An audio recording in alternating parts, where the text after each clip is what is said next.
Hello everyone, my name is Jamin. Thanks so much for visiting my channel. In this video, I have an Aspire 7 A715 series laptop.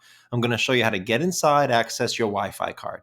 So first thing guys, power down the computer the correct way. Make sure it's off and unplugged from your charger.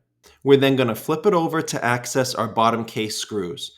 So you have these 4 screws along the bottom edge of my screen here, these 2 near the top on the left, these 3 on the right-hand side, these 2 near the top middle, and then these 2 in the middle of the bottom case. So quite a lot of screws.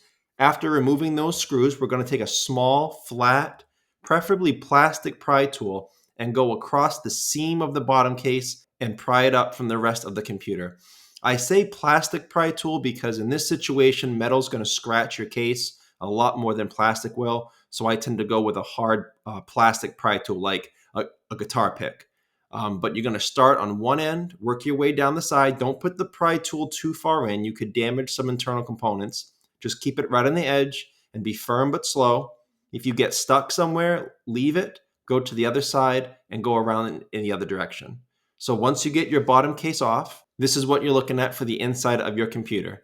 So as a general computer repair side note, whenever I'm working on a computer in my shop, I have it sitting on an anti-static mat. Either that or an anti-static bracelet are great ideas to avoid damaging anything in your computer when you're working on it. If you would like any help with any tools or supplies to help you in your computer projects, there'll be a link above. Also below in the description, it'll be a list of a lot of the tools and supplies that I use in my shop. So before I do anything in a computer, I always remove or at least unplug my battery. A computer is safer to work on when as little power as possible is running through it. Your battery is right here towards the bottom, and it's held in by these 2 screws, one on either side near the top corners, and it plugs into the motherboard right there. So if you're looking to remove your battery, you would undo those 2 screws, and then right here, if you look at your plug, your white plug, there's a good sized grip on either side. So you can put your fingernails or a pry tool in that grip and pull it out of that port.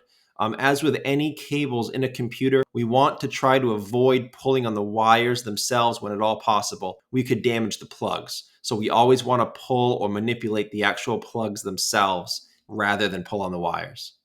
Okay, so now that the battery has been removed or at least unplugged, it's safe to proceed deeper into the computer. So here's your Wi-Fi card right here toward the center of my screen underneath the right-hand fan.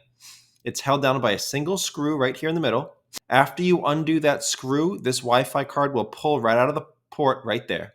And then all you'll have left are these antenna wire. They run along the fan there, around it, through this hinge assembly. Those are just snaps. Those snap right up and off of the Wi-Fi card. To get them back on can be a little tricky. They have to be at a straight 90-degree angle to snap back on. And if they are off angle a little bit, you are strong enough to damage them when you push them. So be very careful. Go easy. Make sure it's at a 90-degree angle. It can be frustrating, but you can get it on.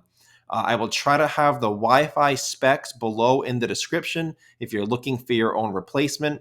But I will also have a link below in the description. It'll have all the replacement and upgrade parts for this specific model computer. And I will try to have a Wi-Fi, at least 1 or 2 options in there for you to help you if you're looking for that replacement.